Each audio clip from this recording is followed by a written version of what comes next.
You're listening to the Back Home Network, presented by Home Field Apparel.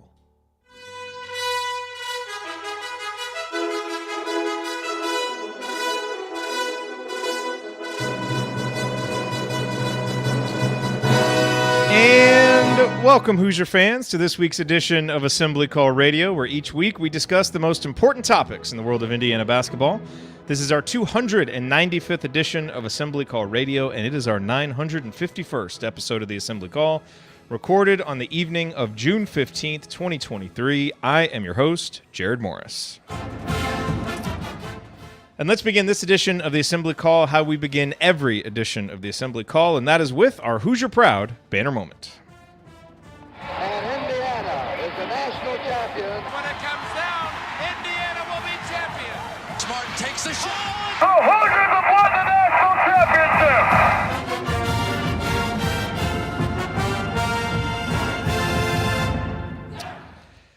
Well, this week's banner moment is going to sound very similar to last week's banner moment, which focused on the official visit of four-star class of 2024 guard Jaden Mustaf. This week's banner moment occurred on Tuesday when five-star lead guard Boogie Fland arrived in Bloomington for his official visit. And Boogie isn't the only top prospect to hit up Bloomington this week for an OV. Top 30 6'8" wing Tyler Betsy also arrived in the greatest college town on earth for his official visit, which was highlighted by this viral moment when Mike Woodson led his basketball campers in a "We Want Tyler" chant with Betsy in Assembly Hall.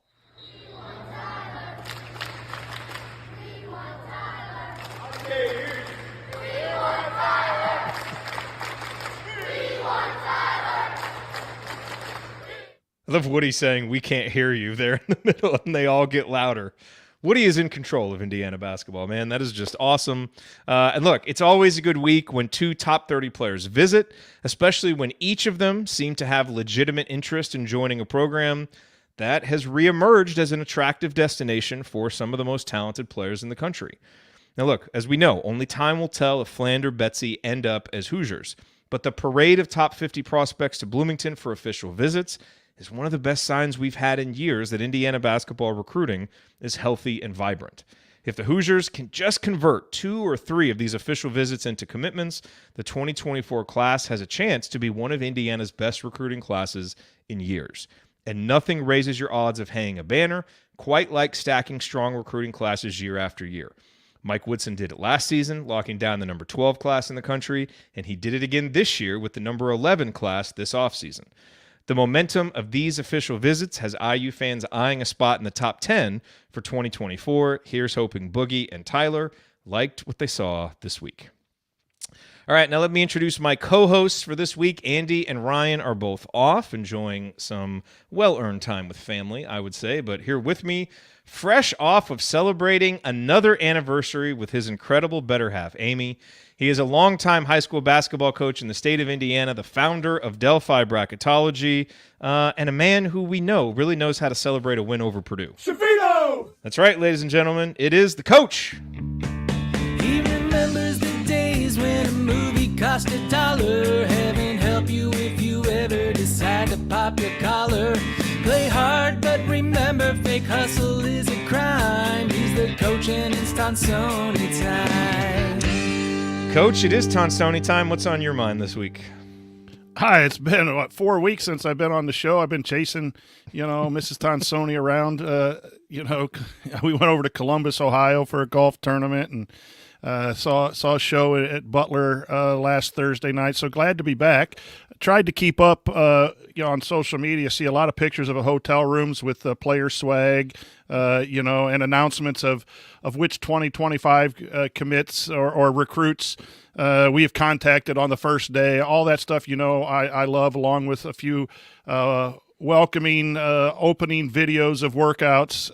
So I was really excited. You love those, Coach. Yeah, I've just been really excited in my absence of the show to keep up with those things. Well, on a serious note, 2 things really stand out for me. Number one, the importance of this summer workout. When you bring in 7 new guys, we'll address this. There's a real good question later in the show, and we'll address it somewhat in our minutes discussion. we've done a good job of bringing in some talent, but now the melding of that talent is the most important thing and the biggest question mark going forward, and that's starting to take place now.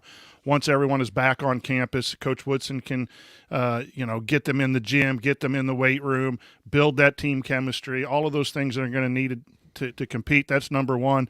And then, I'm not a big recruiting guy. I'll talk about them when they commit and sign and all of that kind of stuff. But your banner moment was the second big thing for me is we're getting the type of talent that Coach Woodson needs for his style of coaching.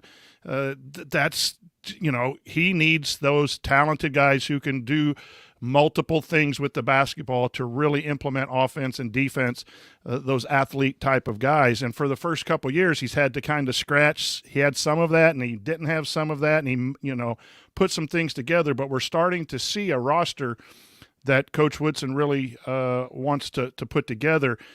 And I can't promise that's winning this year, but when you get these 24s and these 25s that are really interested, I think that does speak well of where Coach Woodson wants to go. So those are two big important things that we really just watch the social media. We don't know a lot because we don't see the games, but they are important things that are happening in Bloomington.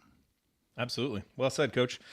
Okay, here's what we have in store this week. Hoosier Headlines, a little lighter this week. Obviously, there wasn't a ton that happened. We got a few of those to go through. And then segment 2, we're going to dive into minutes. Look, Indiana still has one scholarship open. They could fill that, but right now, that's looking less and less likely by the day. And so we've got the 12 guys that we've got. Let's start writing in minutes because it's always a bit of a reality check. You've only got 200 a game, and, in the offseason, every roster looks deep and, like you're going to be able to go 10, 11 deep.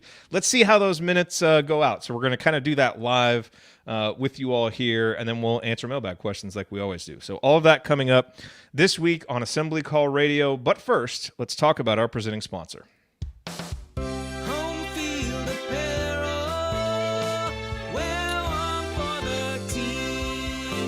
And this edition of Assembly Call Radio, just like all shows on the Back Home Network, like our friends at Doing the Work and Crimson Cast, presented by our other friends at Home Field Apparel, where they have the largest collection of vintage IU apparel that you will find anywhere, with just so many logos that had just kind of been stuck in the dust bin and weren't being used, and they go and find them and breathe new life into them, put them on real comfortable materials, whether it's a crew neck or a t-shirt or a hoodie, and just create incredible apparel. And one of the best things about Home Field Apparel is if you've been to their website recently, you may think, well, I've seen everything that they have.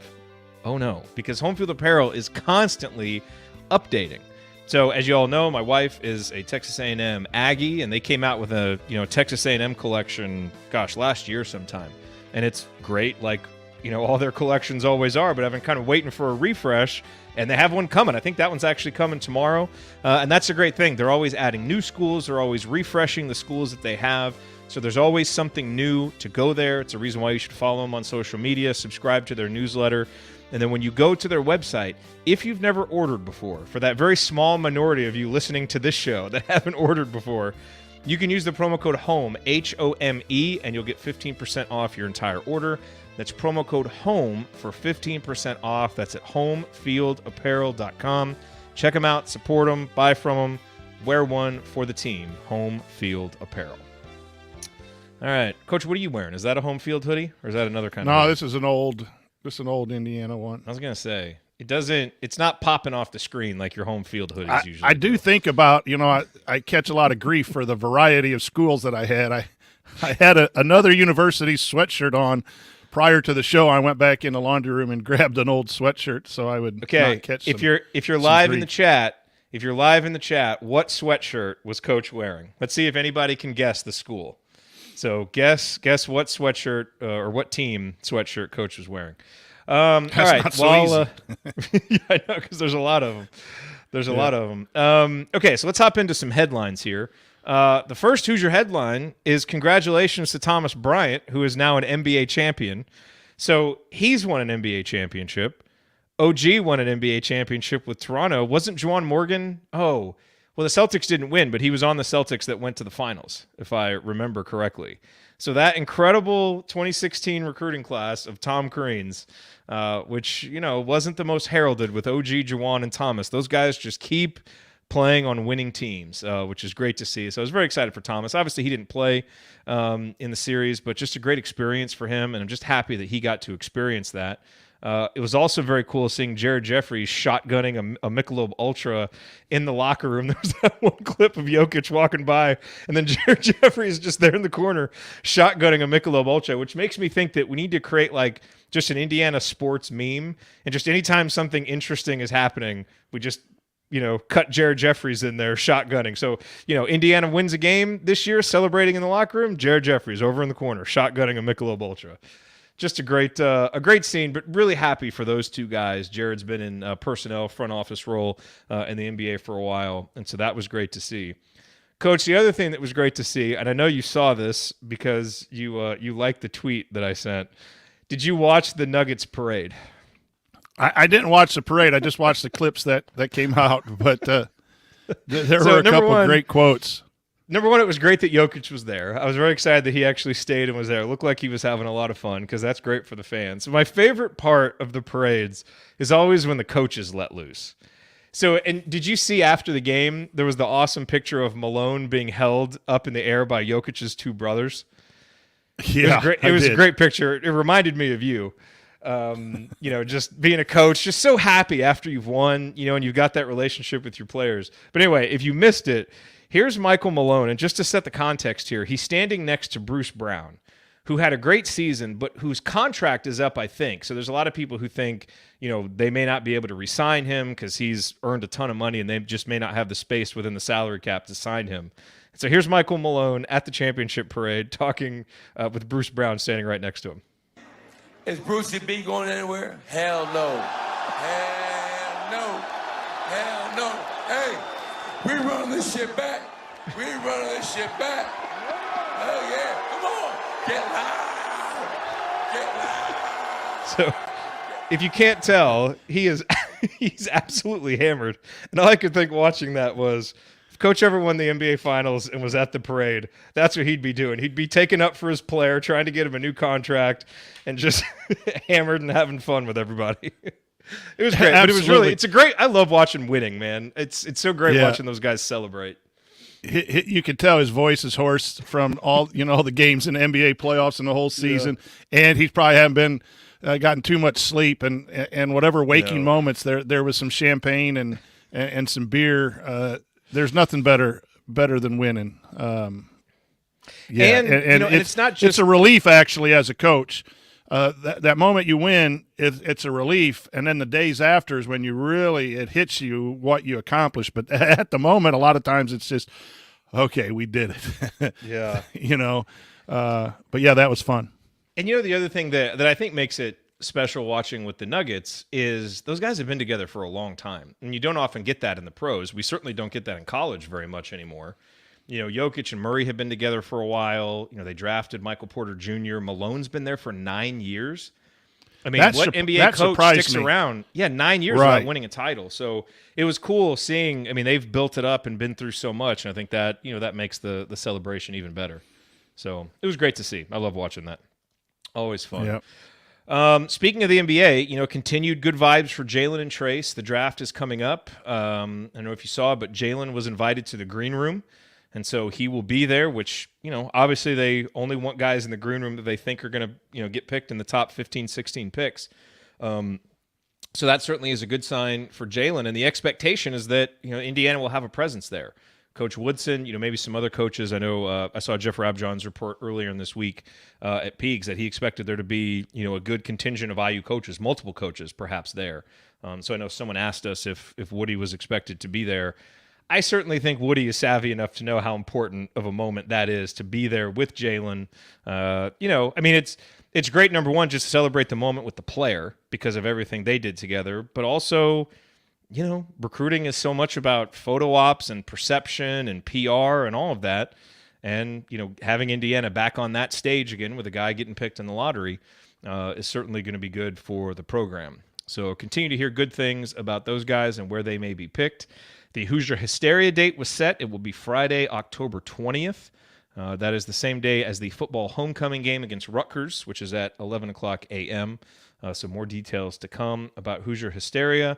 And then Mackenzie Mbako did an interview over on the Hoosier Hysterics. I thought some really good insight from that interview. Talked about how impressed he was with Gabe Cupps and C.J. Gunn, the impact of that Carmelo Anthony had. A great little anecdote at the end about kind of looking for a sign and just happening to see somebody with an Indiana license plate. I don't know who that person is, but we need to find out who that person is and thank them. But I recommend the interview. Really, sounds like a mature and serious-minded guy. Obviously, very focused on getting to the next level. But I think you can just tell, talking with him, that he's serious about his basketball, which is good because those are the kind of guys that we want in this program as we look to take it forward. Coach, any reactions to those other news items this week? Like we said, relatively slow. Yeah, I watched the NBA when it comes to the playoffs. Not a real big league guy, but I am interested in this draft. Hood Schifino for me is a one and done that meant a lot to the program. I mean, just the way he carried himself. He came to work. He did his job. He wasn't overly flamboyant, which is big for me. But I just want him to go somewhere and be able to win and win early. And in that 13 through 17, he's got a chance. I was watching a mock draft before the show. The field of 68, and they had him going to the Lakers. Man, that's just going to be, if he goes to some, a place that is already winning. I know the Lakers are in some limbo there with their age of their players, but sometimes he you seems get like drafted. An interesting fit for him, but yeah.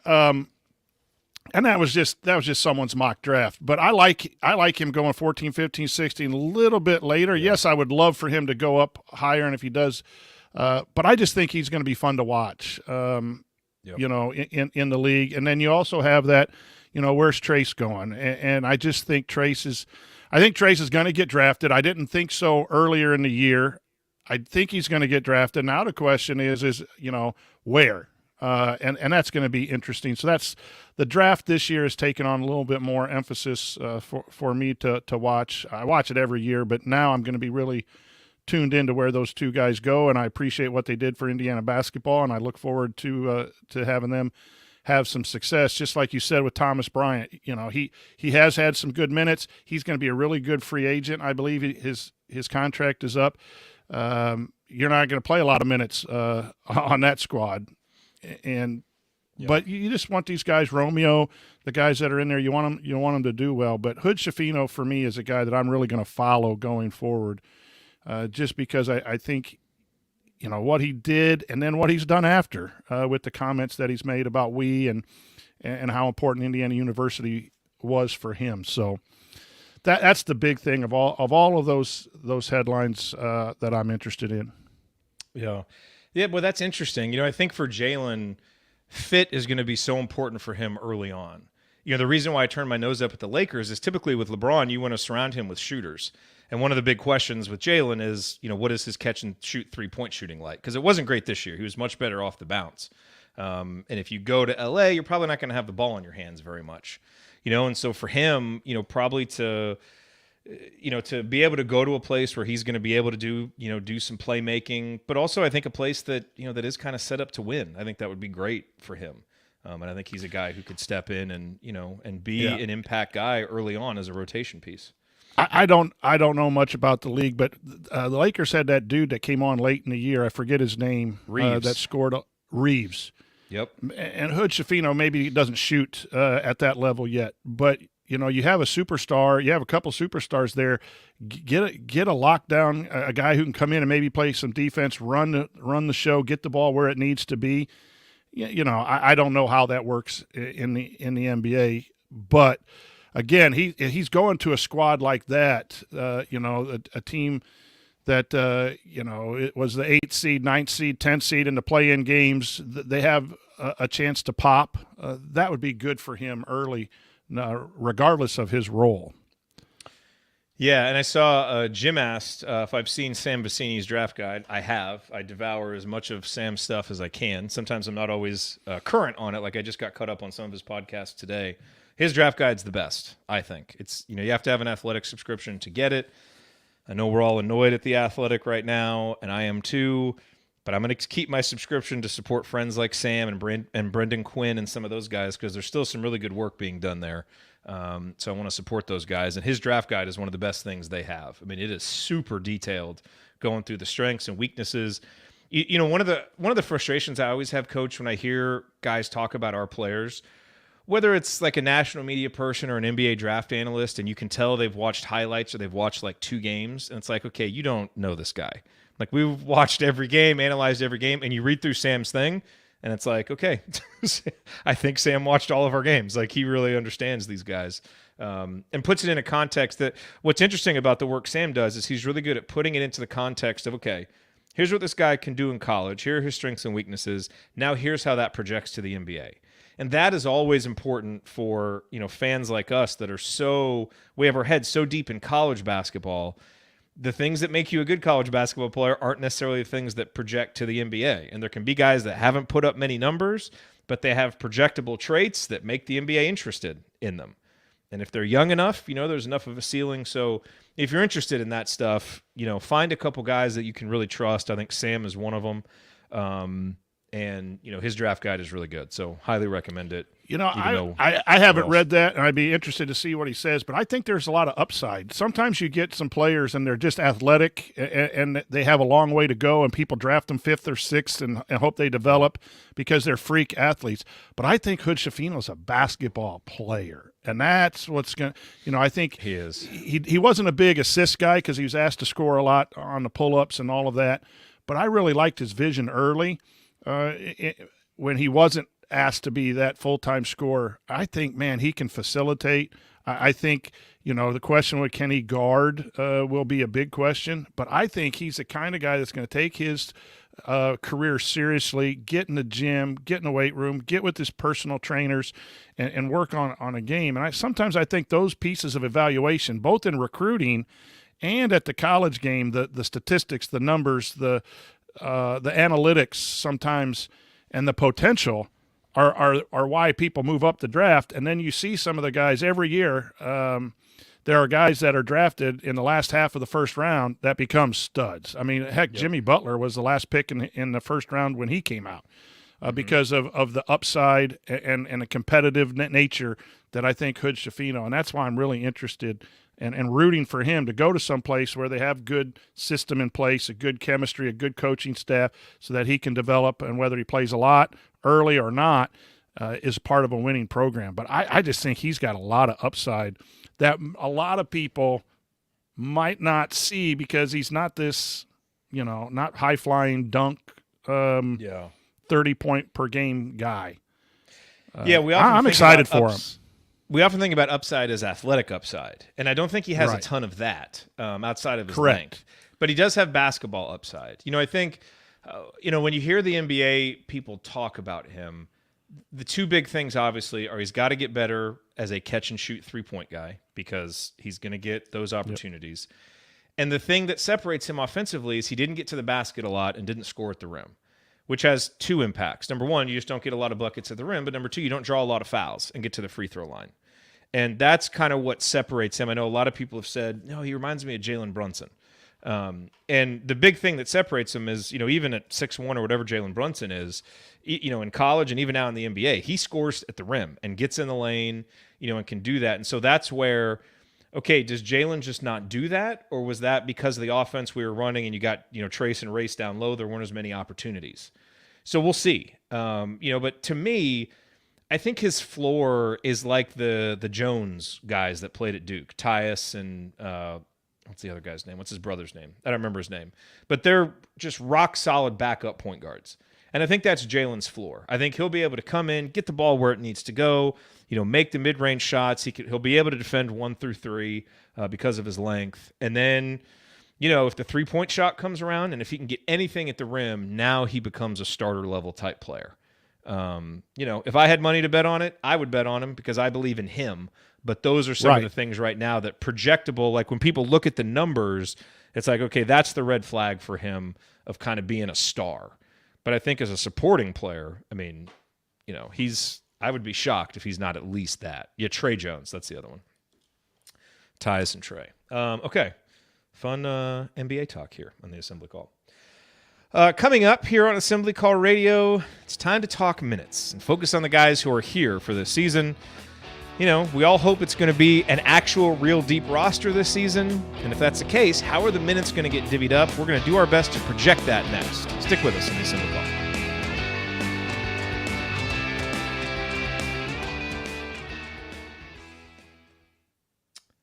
All right. Hello to everybody who is here live. Kansas. Always great to see y'all. What about Kansas? I was wearing Kansas. Okay. You were wearing Kansas? I was wearing Kansas, yeah. I have Like, gray did it just say sweatpants on Kansas, blue. or I did had it- some blue shoes. I went out for a walk. I matched. Did Kansas. anybody guess Kansas? No, I don't Is think that one anyone kind of did. off the board? Yeah, Penn State. Now the Penn State obsession is over. Now No, it's Notre Dame. For a couple of reasons. that's right. I don't think I can announce it quite yet. I'm not leaving. Coach isn't leaving. No, we ponied up the NIL and kept Coach around. Don't tell. We dipped But I into do have a Ryan's fund connection keep to Coach. the roster. I will once I get the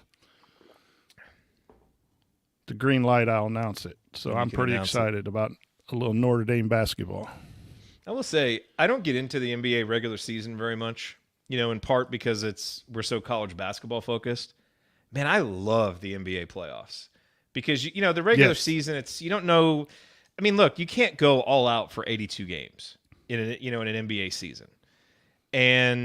But man, when you watch the playoffs and the game plans are so locked in and the best players in the world are not only 100% focused, but that game 5 between Denver and Miami was so physical. And they Two played great so coaches. hard.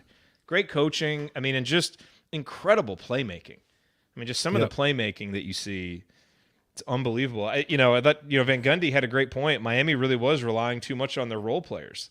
They needed the studs to step up, and that really was the difference. But it was it's fun watching players that good play that hard. It's so much fun. With a purpose. I got a question for Jen. Jen, didn't I send you a picture that was somewhat similar to what Martha put out, the actual picture? I think I may have. I may have. Martha was photoshopped my picture on, but I think, Jen, I did send you the actual picture where I joined in at some point. I went back and looked at it. I almost was going to tweet it out. It's just too embarrassing to tweet out the actual picture of how I joined the shirtless brigade up in section 119. Jeff says, okay, I'm pretty sure Coach Marlowe is mocking me. He says, physical? 2023 physical, or do you mean 1988 physical? I miss the old days. Here's what I will say. I mean, I loved the old days, but you go back and watch that's not fun. That became less than basketball, I think. Now, I do think the game tends to not be quite as physical as I'd like it, but game 5, that was physical basketball. But it didn't take away from the freedom of movement and the beauty of Denver's offense and the ability for great players to make great plays, which is why we watch basketball.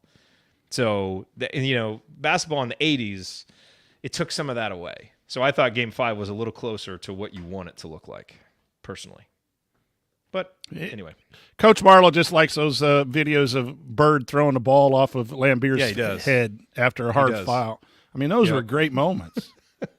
No, they were. I appreciate the entire tapestry of basketball, and I like that we have these different eras. But if you ask me what I would prefer, I prefer basketball where offensive players can go make plays and have the freedom to do so. And basketball is more like that now. But then it's fun when you see the physicality ratchet up. Anyway, I enjoyed it. Let's talk numbers, Coach. What do you say? Let's go. Here we go.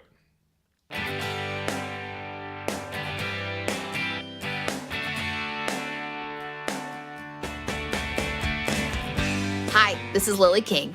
I hope you enjoy the show, but ask yourself, do we really need this much basketball talk for a swimming and diving school? Where do you think the candy stripes came from anyway? Go Hoosiers! I always love that one as we sit here on June 15th with another off-season episode. Thank you, Lily. Welcome back to the Assembly Call. I'm Jared Morris here with the coach, Brian Tonsoni. I did want to remind you guys, we talked about this last week. We have started a premium email newsletter. It's kind of like fills the gap between our free weekly newsletter, the Six Banner Sunday, and then what we do in the community, because we had a lot of people who wanted to get Tony's IU film room content and some of the other data deep dives that we do, but didn't necessarily want to be community members. And so we decided to kind of launch this email newsletter as a test and see if people liked it. So far, the response has been great. And so our 2-week launch phase, where we're opening it with a 20% discount, it's going to end tomorrow, so you still have time to get on there. The URL is iufilmroom.com. Weekly newsletter, it's either me or Tony. Who knows, we might get Coach in there one of these days, because his Coach's Corner stuff inside the community is great. But it's essentially just a way for us to nerd out with you a little bit more about basketball and, go over some more advanced concepts, dive into the data, and just really try to help us all, view and enjoy Indiana basketball with a bit more insightful and informed eye. So that's what we try to do. So anyway, iufilmroom.com. You can get signed up. That 20% discount will last for as long as you're a subscriber. And we're, going to keep it going. It's going through the off season. Obviously, it'll kick into even higher gear during the season. But iufilmroom.com, we'd love to have you as a subscriber on that newsletter. If you're already a community member, that's already included, so you don't need to worry about it. It's just for the folks who aren't community members. All right, Coach, let's talk minutes. Because one of the things we always get into in the off season is we start just tossing out projections and all this stuff, and it's kind of easy to say, like, so-and-so is going to get all these minutes, but there's only 200 of them to go around. And when you actually start putting the numbers in the spreadsheet or, pencil to paper, those minutes go away quickly when you're trying to project for 9, 10, 11 guys, which, right now, based on the roster that we have, we are. And it's especially interesting this year because there's a whole lot of minutes up for grabs. Last year we had a pretty good idea that Trace was going to play a lot. We had a pretty good idea that X, if he was healthy, was going to play a lot. Miller Kopp and some of the other guys.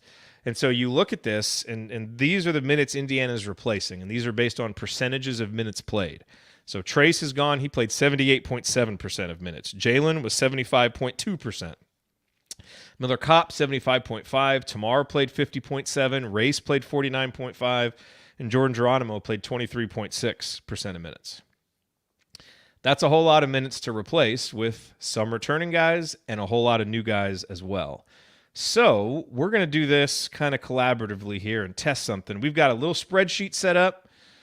It's all ready to go here as we add minutes to subtract from 200 until we get down to 0, and we're going to try and figure this out. We would like your input in the chat mob.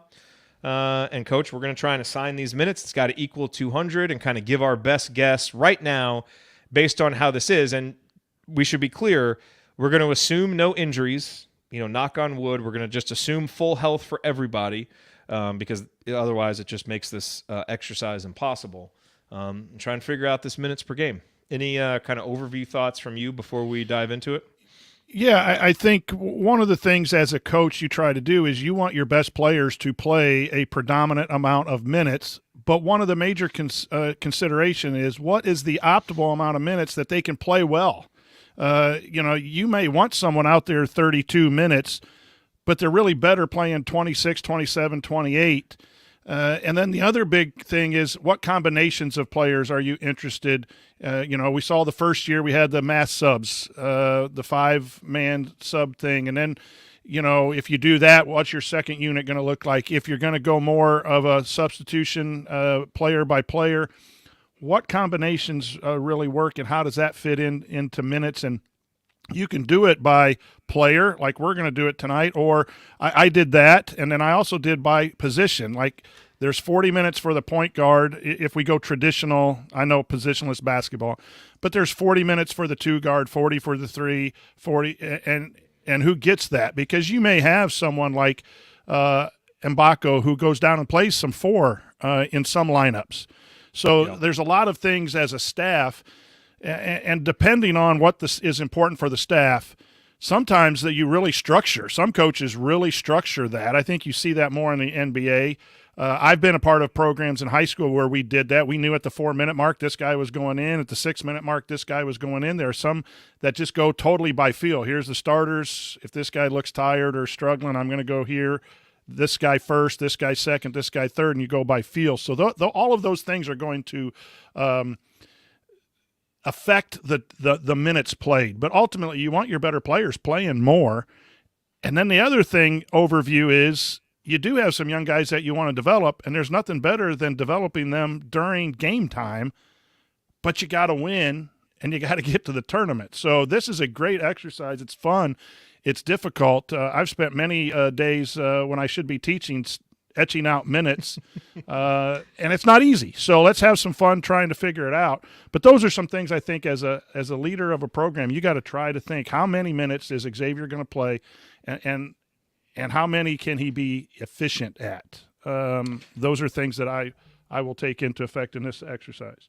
Yeah, and he's the clear place to start. And so we'll start with him in just a second. The only other thing I want to say, again, just to set the stage, minutes fluctuate obviously based on the competition that you're playing. So, for example, you look at X's averages, and I think most IU fans would be surprised to know that over his last 2 seasons at Indiana, X has averaged 27.2 and 25.2 minutes per game. And a big part of the reason for that is because in some of those non-conference games, especially last year, he didn't play very much. He played like 15, 20 minutes, and they got him out. Now, he averaged 30.6 minutes per game in Big Ten games. So, we're kind of doing this as, what is the, kind of general average going to be, looking, taking into account the fact that, the starters may not play as much early, but then, those minutes, the rotation might tighten a little bit later in the season. All right, let's start with X. And so, Coach, just for context, I gave you those numbers last year, 27.2 and 25.2 the year prior. But overall has played, around 31 minutes in Big Ten games. Let's start there because I think he's kind of got the clearest role of anybody. How many minutes are you penciling in for X? I think he's got to be around 30. I had him in 2 different versions, 30 and 32.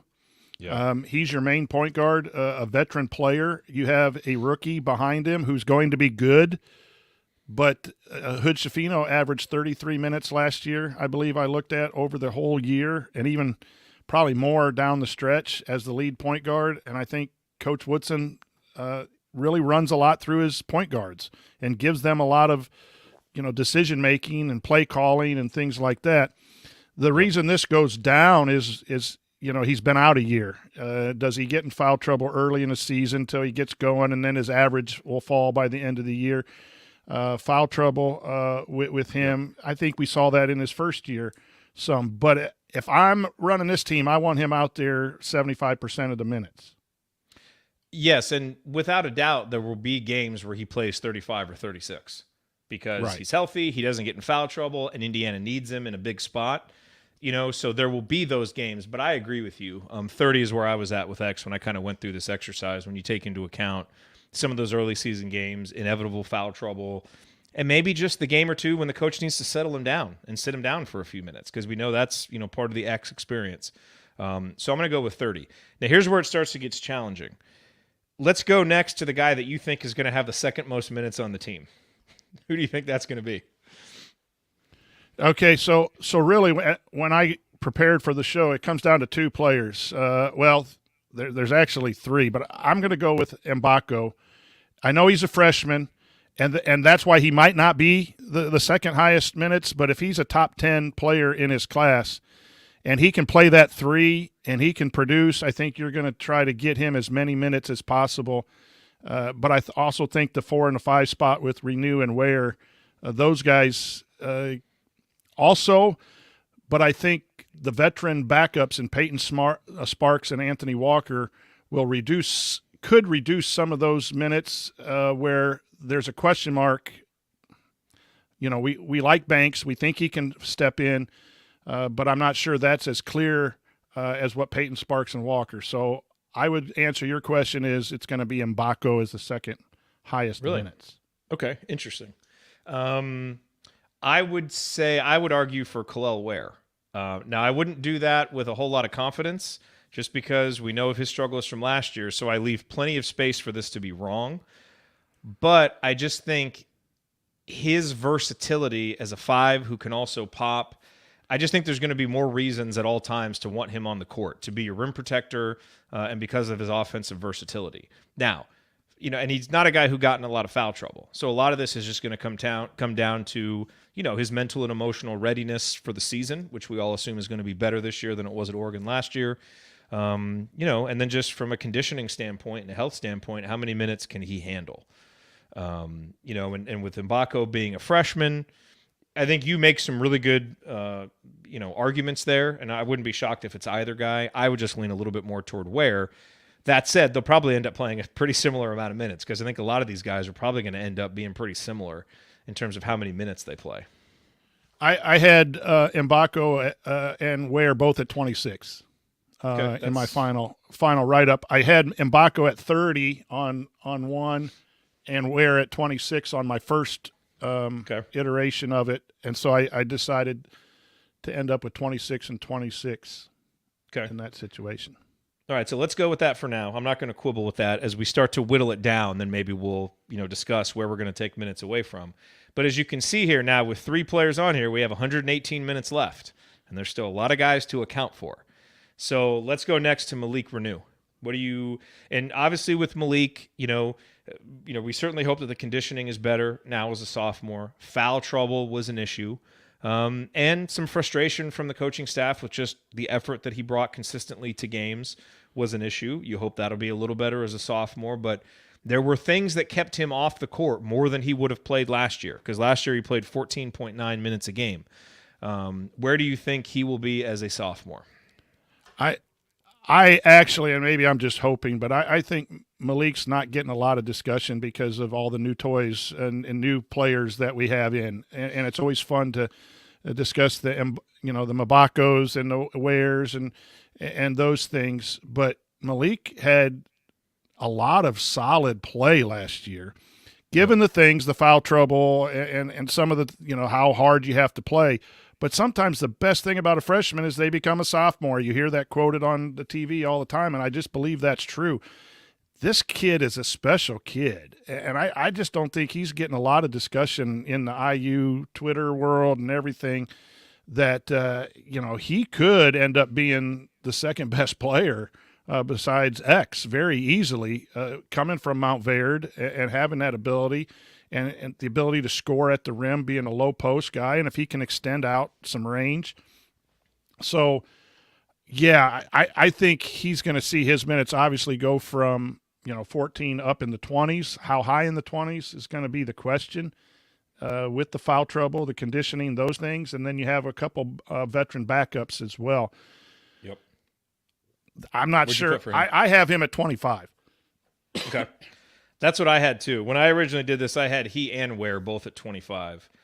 I kind of think that may be a little high for Malik, just because of all those issues we said, and the fact that, Peyton Sparks is like a ready-made guy to step in for him.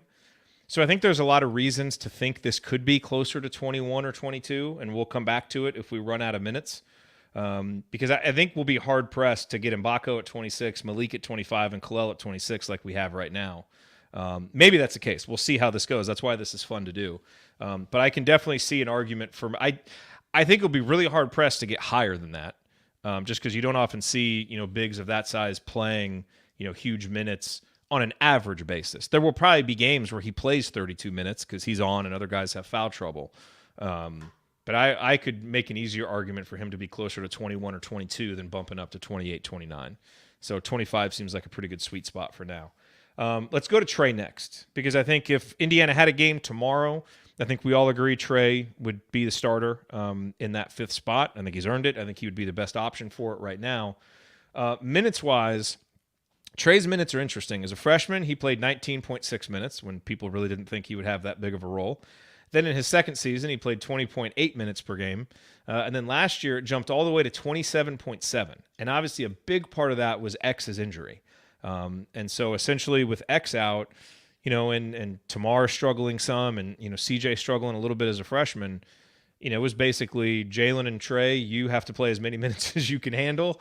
Don't get in foul trouble, don't get tired. And so he played a ton of minutes. I think in an ideal world, we all hope that Trey is maybe a little bit closer to the minutes he played as a sophomore than the minutes he played last year. But what did you put for Trey's minutes? I have him at 25. I think the coaching Wow. staff trusts him. And again, you want your best team to play the most minutes. Now, what combination of minutes?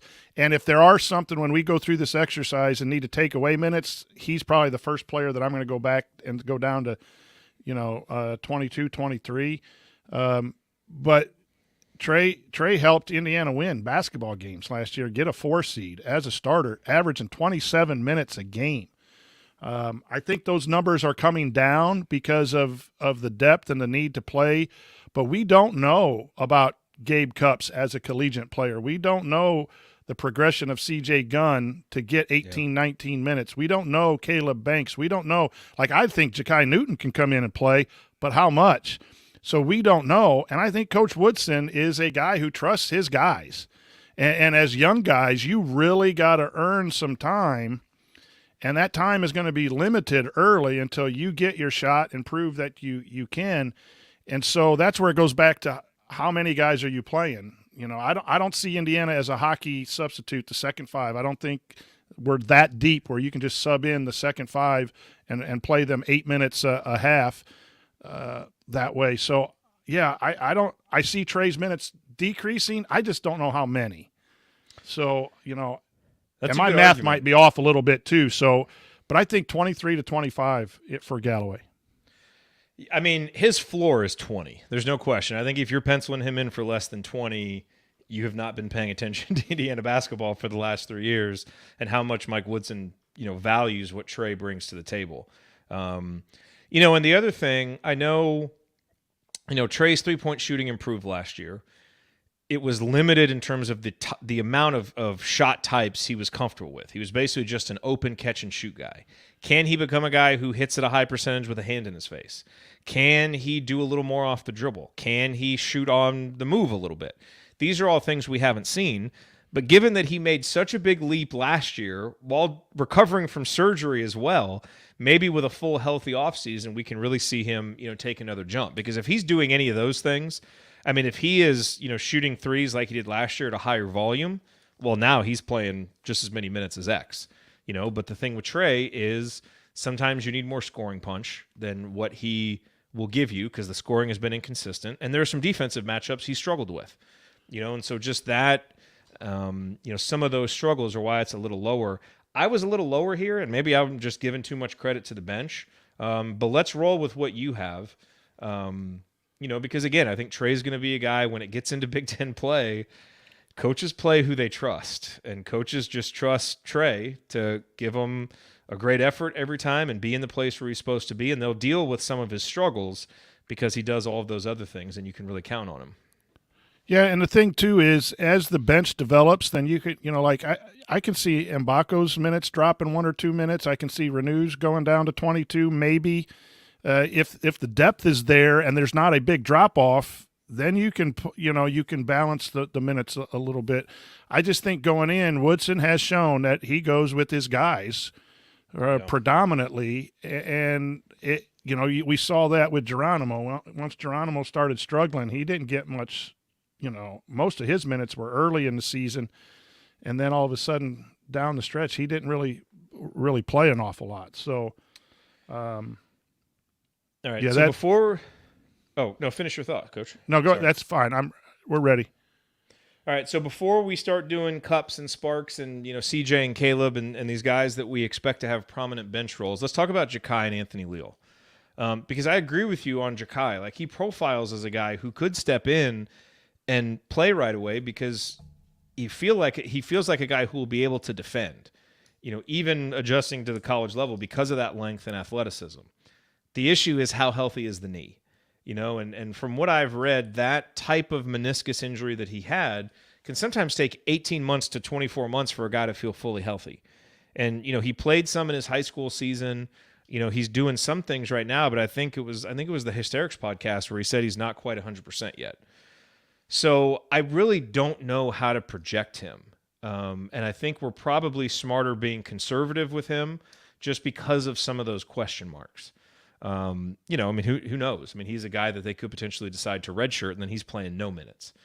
And then, Anthony Leal is a guy now entering his 4th season that we all love and appreciate everything that he brings, to the program.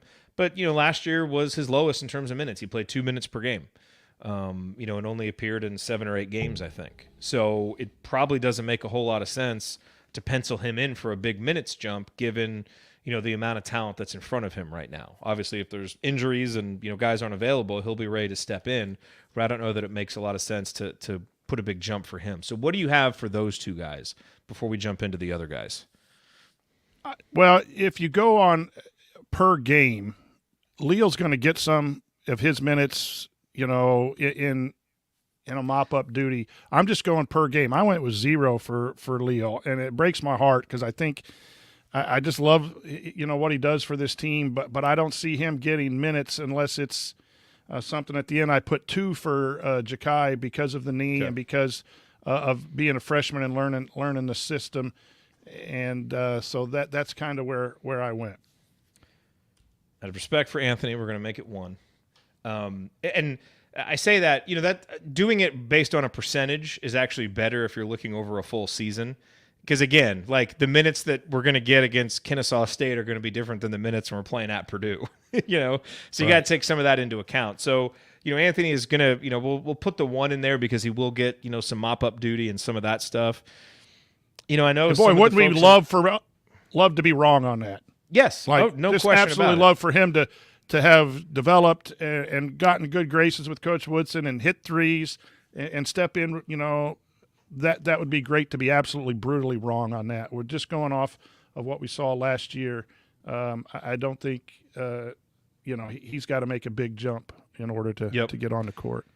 And I'm with you on the conservative view for Ja'Kai. I know, I see people 6-5 minutes. That's another one. I hope to be wrong on that one, because if we're wrong, that means that he's fully healthy and ready to go.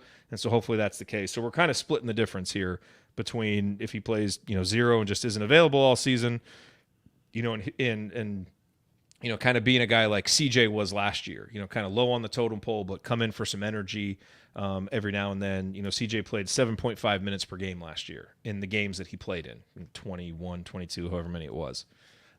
So that might have been a role that Ja'Kai would fill, but we're just taking the conservative approach. All right, Coach, we have 65 bench minutes left for Gabe Cupps, Peyton Sparks, Anthony Walker, CJ Gunn, and Caleb Banks.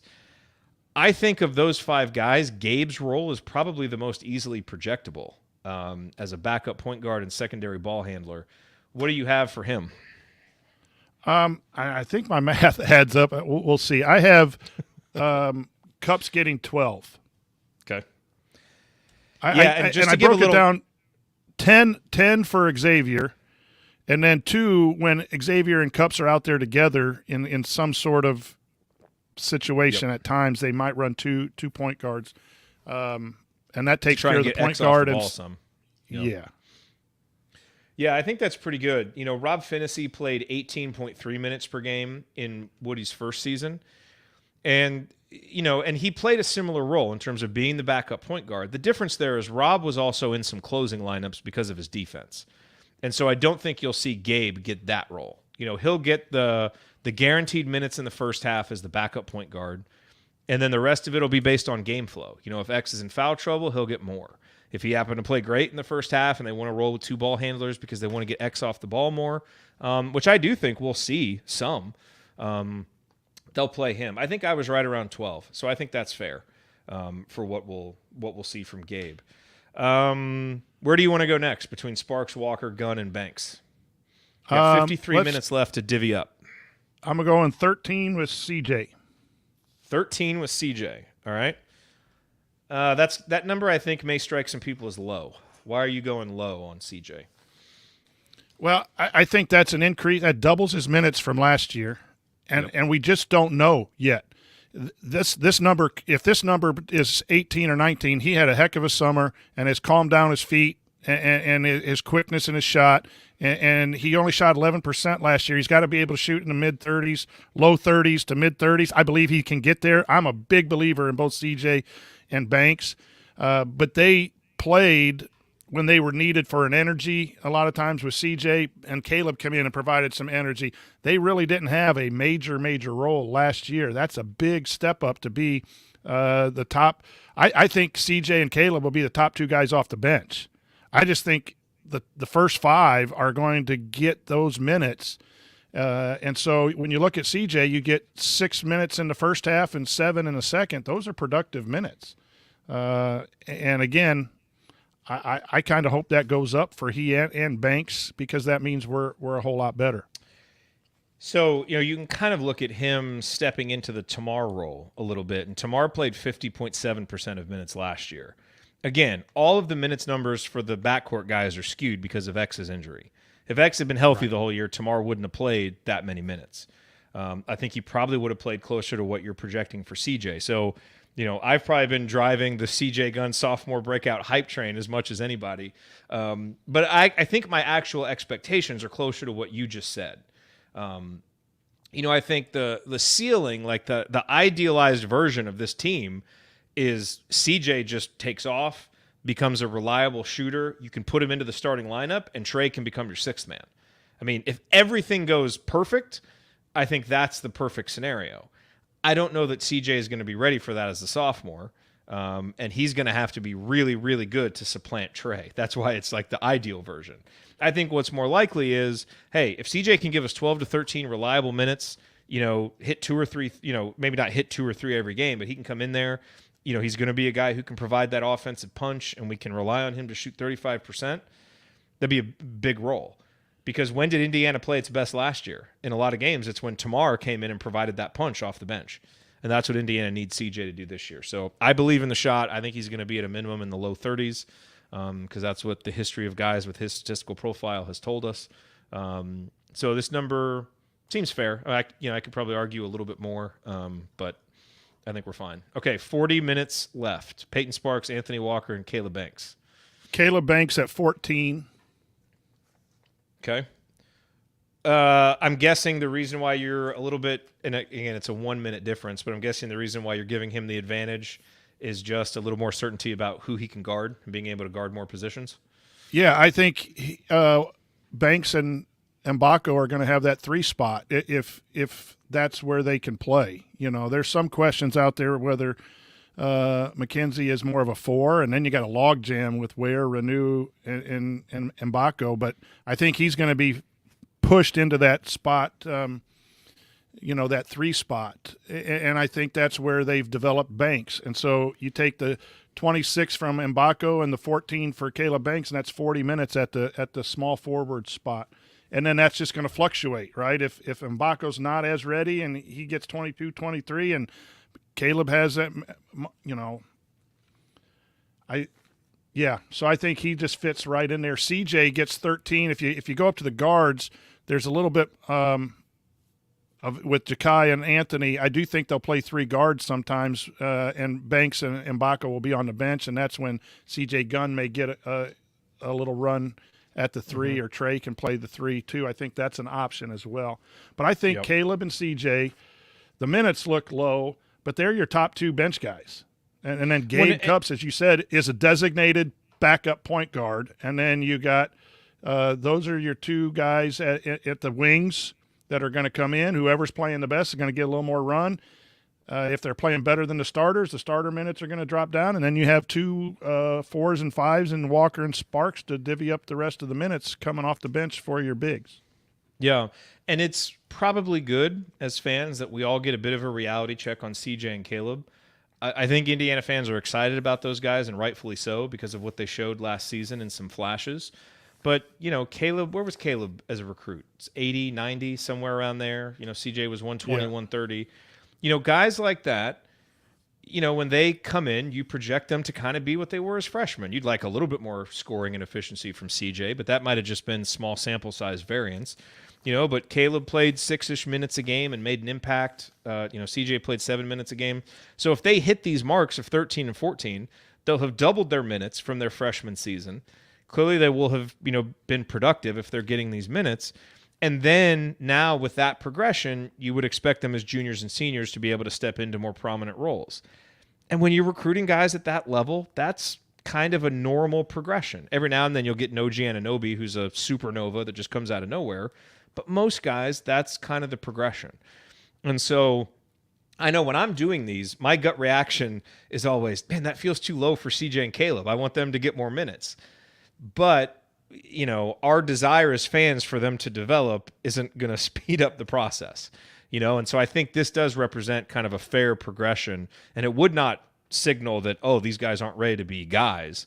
This would actually signal the exact progression you want from recruits, from that ranking range, basically. Okay, 26 minutes left. Give me your numbers on Peyton Sparks and Anthony Walker, and then we'll break them down. Well, we got some minutes to adjust here because I had both of them in the 10-minute range, so that leaves us some 6 minutes to play around with. Ooh, okay. So you had both at 10.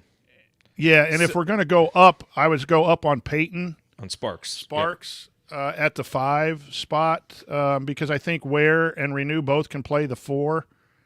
I think you'll see some Ware-Sparks combinations. I think Walker is that veteran presence coming in to play, 5 minutes here or some foul trouble, and he really is valuable for those times when Renew plays 20 minutes because of foul trouble and you got that veteran Walker to go in and play for him. But that's just a guess. It could be the other way around. But I think those guys are going to get that type of run. You could go 13 and 13, and then every bench guy is within 12 and 14 points or minutes. Or you could add to C.J. Gunn some minutes there with a 6 left over. So, on Sparks, and again, just for context, in terms of how Mike Woodson's uses backup center, Durd played 7 minutes a game and Renew played 15 minutes a game. And obviously Renew can do a whole lot more stuff than Durr, and Sparks can do a whole lot more than Durr, so he'll play more than that. Splitting the difference puts you there around 11, 12. I would go with 12 for Sparks. And again, I know I'm kind of high on him, but I just think there's going to be some nights in the Big Ten with a team this young where you're going to need a spark, no pun intended, and he's the kind of guy who provides it because he can go get easy buckets and he's going to make hustle plays. So I think there's going to be games where he plays 6 minutes, and I think there's going to be games where he plays 24. And he plays so well that they keep him on the court because he's scoring and doing well. It's a long season. We know all those games happen. So I would actually be okay. I would actually bump. No, let's keep him at 12 for now. Walker last year at Miami played 10 minutes a game. The previous year he played 14 minutes per game. And though it's on good teams that competed at the top of their conference and made deep runs in the NCAA tournament. So maybe I'm low on him though. No, I mean, I think that's probably about right. If you wanted to split the difference between his 2 seasons, it would be at 12. But I actually think most fans would probably have that number lower because I think it's a little bit. He's not the guy that you easily pencil into lineups just because we're not familiar enough with his offense yet. But again, we have to recognize the reality of the season. It's a young team with a lot of new parts. And what does Mike Woodson always default to? He always defaults to experience. He always does. And he's going to have to adjust that this year because Mackenzie Mbako did not come here to sit on the bench. And, if you've got, if you're not playing Khalil Ware, what are you doing? Now, those guys have to earn their minutes, but it's going to be different for him. But, man, I still think you're going to see Sparks and Walker they're going to get their minutes. And it may not be every game, but they're going to find it. So, I don't know. Maybe we'll bump him to 11. Just on with remembering how much Mike Woodson always goes with his vet. So that leaves us with 3 minutes left to play with. We've got X at 30, Trey at 25, Mackenzie Mbako at 26, Renew 25, Ware 26, Cups 12, Sparks 12, Walker 11, Gunn 13, Banks 14, and then Newton with 2 and Leal with 1. We've got 3 additional minutes. I'd probably bump X up 1 minute. Because I think he's going to get as many minutes as he can handle.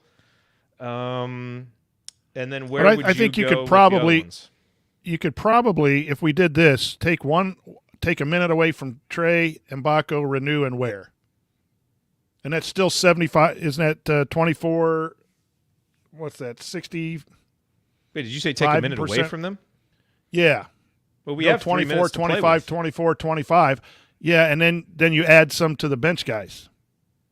Well, If we think we're low on the bench guys. Or I are don't we think fair we're that- on the bench guys? I don't think we're that low on the bench guys. I mean, I think we're within range where we just need to add these 3 minutes.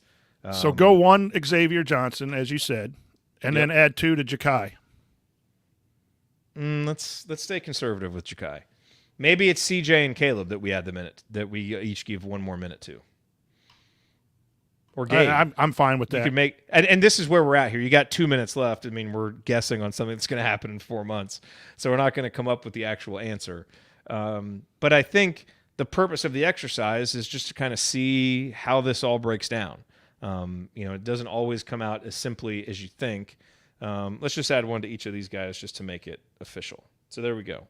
There's our official assembly call minutes projection for the season. By the way, Coach Marlowe has demanded that we can't take minutes away from Trey in the chat, which is probably smart. If you're ever going to add minutes to a player, it's a pretty safe bet to just add him. But I will say this, because he finds a way to get them. Jared, for our listeners, if you have some downtime and want to do some research, go to a variety of the top 20 teams from last year and just pick random teams and go to their statistics page and look at their average minutes. And you'll see, that most teams run 7-8 guys strong minutes, and meaning 15 or more. And then your 9th guy is going to be anywhere from 10 to 15. And then below that, that's 6, 7, and 8. That's almost, some schools are heavy with 6 guys. Some teams try to play 10 or 11 evenly. But that's what I did. Jared got a hold of me this evening, and I went and looked at Connecticut's minutes, and they didn't have anyone over 30. Wow. But they only had 8 guys playing what I would consider significant minutes on a national championship team. And then I went and looked at Indiana's minutes. The season averages aren't always indicative of how the team's going to play in March. Right. Those two things are different. If you were telling me to project the NCAA tournament, this exercise would be a lot different.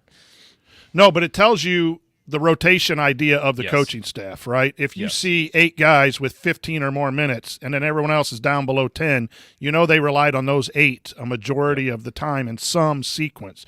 That's the exercise that I do, as opposed to looking at the average for the year, because your average minutes, if you play 7 games, is skewed that way. It doesn't all add up.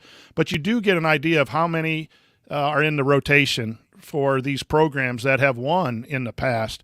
I do that every fall as I'm getting ready to try to predict some of the bracketology stuff, and just to get when we start talking about who should coach be subbing and how many players should be in the rotation. I try to go see what other programs do, especially the winning programs. How many players do they rely on? I'm a firm believer on 9. It's hard to play that 10th and 11th and 12th guy a lot of significant minutes to get them developed. I believe a good rotation is 9 because you need your better players playing. They need to be able to get into a flow together. Your subs need to come in. We mentioned this with Tamar, that did he get to play a lot with Trace Jackson Davis his freshman year? He didn't. He so there's some of that kind of rotation stuff too. But go look at the minutes. It tells what each program believes in. UConn played 8 guys, a 9th guy sparingly, and they were the best team in the country last year. But every one of their guys were right around 29, 28, 27 average. And you see that your best players are going to get 25 or more minutes a game, and that's why they're the best players in the program. All right, last question on this exercise. Where are our picks most at risk? In other words, if we're going to be wrong, where are we most likely to be wrong? I think there's a couple obvious ones that jump out. One is Ja'Kai. If he's fully healthy, he's going to play more than 2 minutes a game, but we're just kind of making a guess there, so forget about that one. I think the 2 places where we could be the most wrong, one is Mbako. If Mbako is a badass, he'll play 30-plus minutes. Correct. He'll play a lot. So we're being a little bit conservative with him at 26. Again, I think that's fair for a projection, but we could be wrong. And then I think the other 2 guys that jump out would be CJ and Caleb. Now, I think if CJ is a lot better than we think, he's got a clear path to more minutes because there just aren't that many people blocking him. Even if Caleb makes a big jump, I don't know how his minutes get a whole lot higher than 15 with Mbako there, and then the guys that you have at the 4. I think it would be much harder for him to get a big jump in minutes than CJ, even with a similar level of growth. So to me, the two places where we're at risk, I think, would be Mbako and CJ, who, if they're better than we think, they're going to get more minutes. Let me add a third area. I think the two post players can see minutes go down. And we might be too high on Malik and Kalel. Even if they're having, good, decent seasons, those other guys are talented enough to take some minutes away, and that might be, for me, wishful. I want Malik to have that great sophomore year because he's from Mount Verde, and I want Kalel being a top 10 guy that he was before he went to Oregon and struggled at Oregon.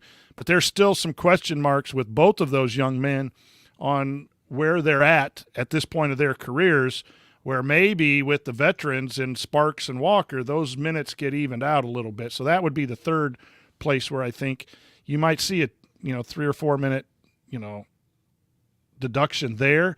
And that's where, Jared, you could fit if Mbako goes down and plays some 4. When Banks, you got Banks and Mbako, that's where you could see Mbako go up to 30, Banks go up to 20, and then Renew down to 20, and Ware down to 20.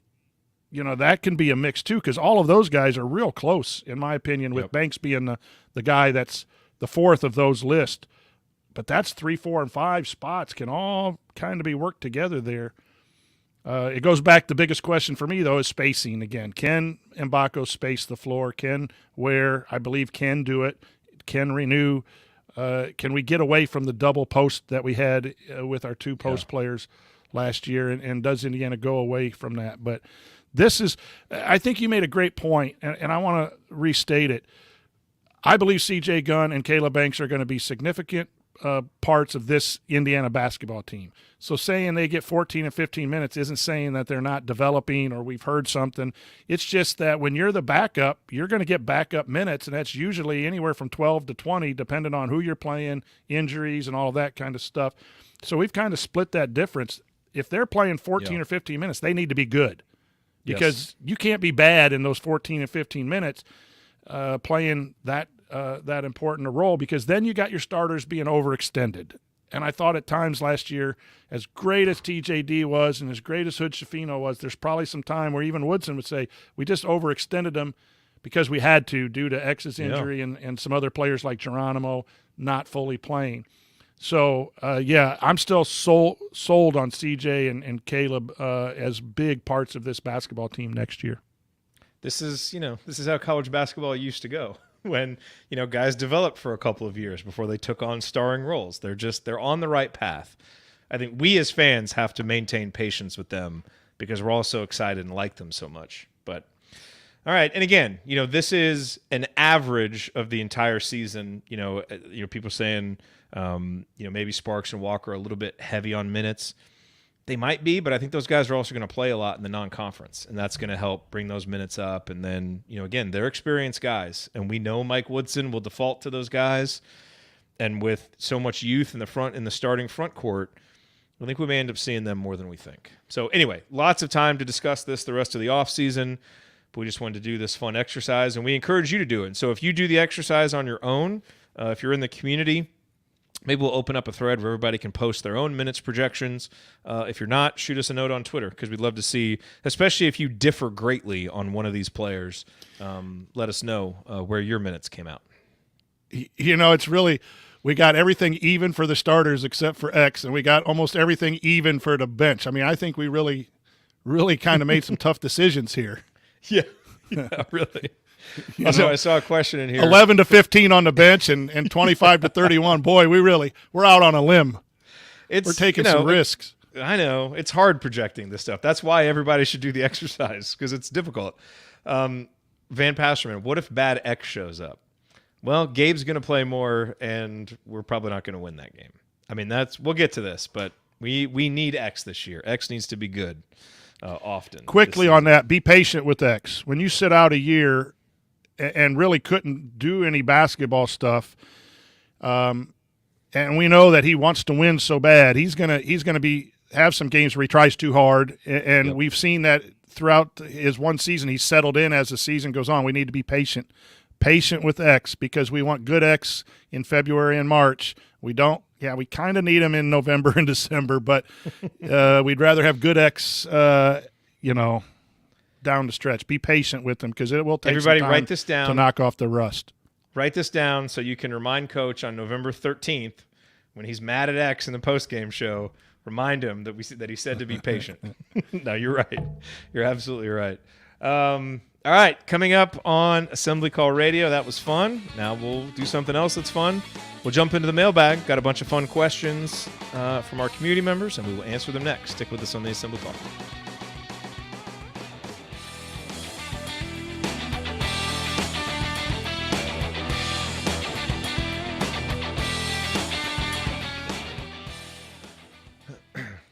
My wife always asks me, like, how long do you think the show will be tonight? And I'm always like, I think we can probably get out in an hour. There's not that much that happened. And she's like, you always say that. I was like, I know, but tonight it's just me and Coach. Not that much happened. It might go 90 minutes, and here we are. It's been 75 minutes already. Here's one thing that I struggled with is one of the weakness as a coach. When you believe in kids and you want kids, you see kids for what they can be. My dad gave me some advice. He's no longer with us, but he gave me some advice when I was a coach, and he goes, you've got to evaluate the players on what they're doing now, not necessarily what you can't, playing time-wise. You can't play a kid because you believe he's going to be good. You've got to play a kid because he's demonstrated and can be trusted. And sometimes when I go through those minute exercises, man, we brought Walker in. We can't sit him. He's played, so we got to get him some minutes here. No, you play the guys who are producing. And good coaches can draw that line between they all. Woodson likes all 12 of those guys, loves all 12 of those guys. If he didn't, he shouldn't be our coach. But he's got to play them in the right combinations. And sometimes you make the right decisions, and sometimes you don't. I sometimes played kids based on how hard they practiced and that I thought they could do this and they could be a better passer, they could be a better shooter, but until they demonstrated, I got better once I realized I'm playing the guys who are demonstrating and I'm communicating to the others that you're not quite ready. And I think, again, we've talked about Woodson. I think he communicates that because he's no nonsense. You're not playing because you're not playing well in practice. You're not giving us what we need right now. But that'll change those minutes as well. Sometimes I think, this guy's got to get this many minutes or he's not. No, we don't know. If he's not playing, if Walker's not playing or Gabe Cupps is struggling, then you're going to go to Trey Galloway as a backup guard, and Woodson's going to wait until they're ready. So that affects things too, and I think that's what Woodson and staff are doing right now is figuring out what combinations, who they can trust, and over a long summer and a long fall, getting ready for that November game, they're going to have an idea where they're at in November. And that's going to affect those minutes that we just put through. Yeah, well said. All right, let's hop in and answer some questions, Coach. Here we go.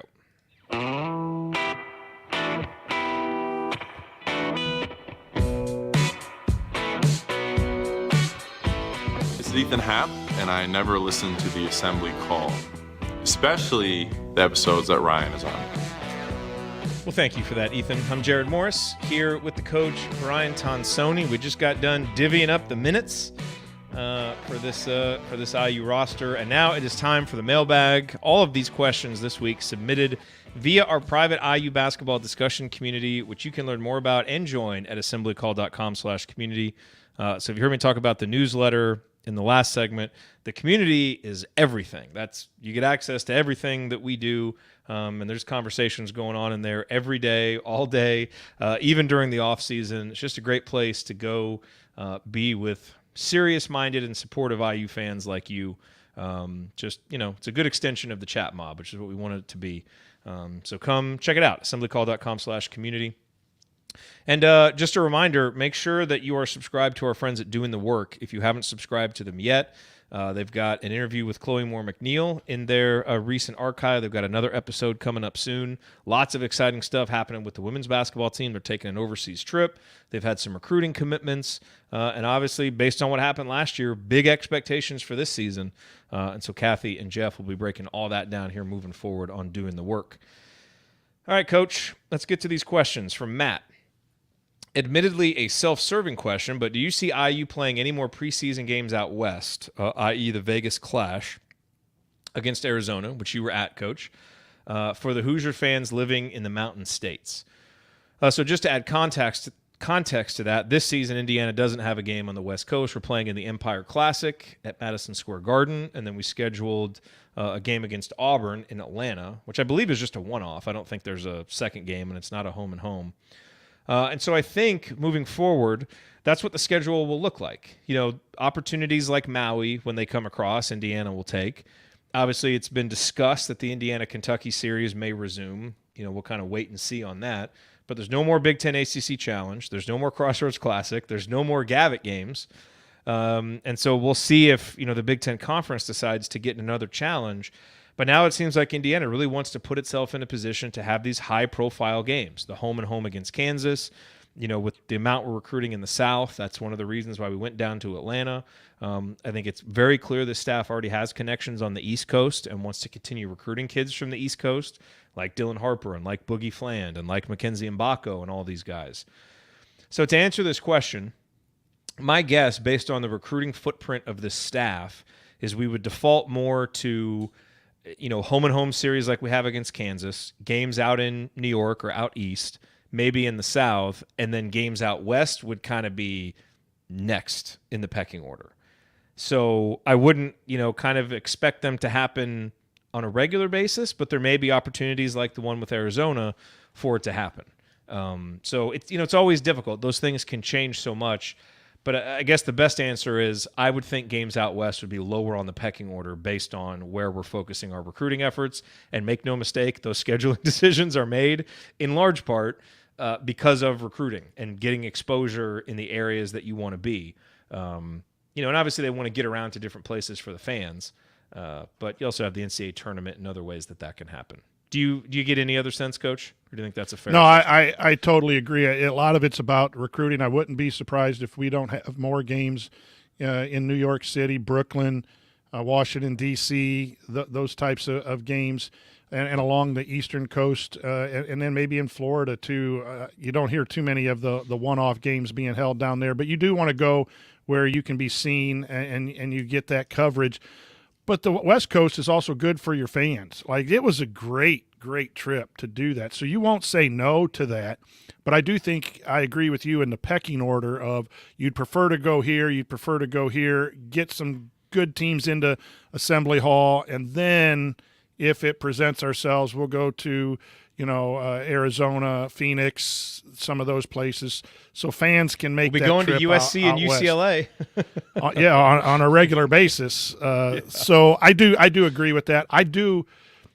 I'm old-fashioned. I like games being played on college campuses, but I get where we're at right now. You do need to recruit, and we have been behind the Ohio States, the Michigan States in playing in some of these big, types of games, and we need to reclaim that spot too. It's not Michigan State's conference. It's not Ohio State's conference. It's Indiana's conference. And if anyone's going to be invited to a 4-team, yearly thing, it needs to be Indiana playing UCLA, and then the next year playing North Carolina and doing those types of things. We need to get in those events now that we're out of the crossroads.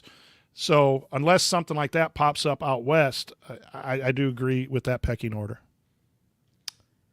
I think Ryan's first time ever hosting should be the first Indiana USC postgame show that we do. I think that would be very appropriate. We'll make him host that. I'll probably be dead by the time he hosts the show. And I plan on living for another 30 years. Yeah, exactly. All right. Next question from Rob. If you could pick 3 of the current targets for 2024 right now, who would it be? He says, mine are Derek Queen, Harper, and Liam McNeely. I think Flory Badunga has other plans. He has his official visit coming up with Duke, where a lot of people think he's going to end up. He says, I think we only pull one of the combo guards. That'd be Dylan Harper, Boogie Fland, and Jaden Mustaf. Do you have a top 3? I think Rob, his choices are pretty good right now, I would say. I will say this. Like I said, I follow this, but I'm not really interested until they commit or they get, the visits and all of this kind of stuff. We got the visits coming this last week has been really good for Indiana. So I don't have favorites. The McNeely kid seems like a guy that you really want in the program. I don't know a lot about him, but I think he is an all-around player. You want one of those bigs. If it's not Badunga, get Queen. So I think Rob is right there. You want that guard, that combo guard. You want that shooter, that scorer, that slasher, and you want a big in that class. And if you can get those top kids in that class, that's a heck of a class.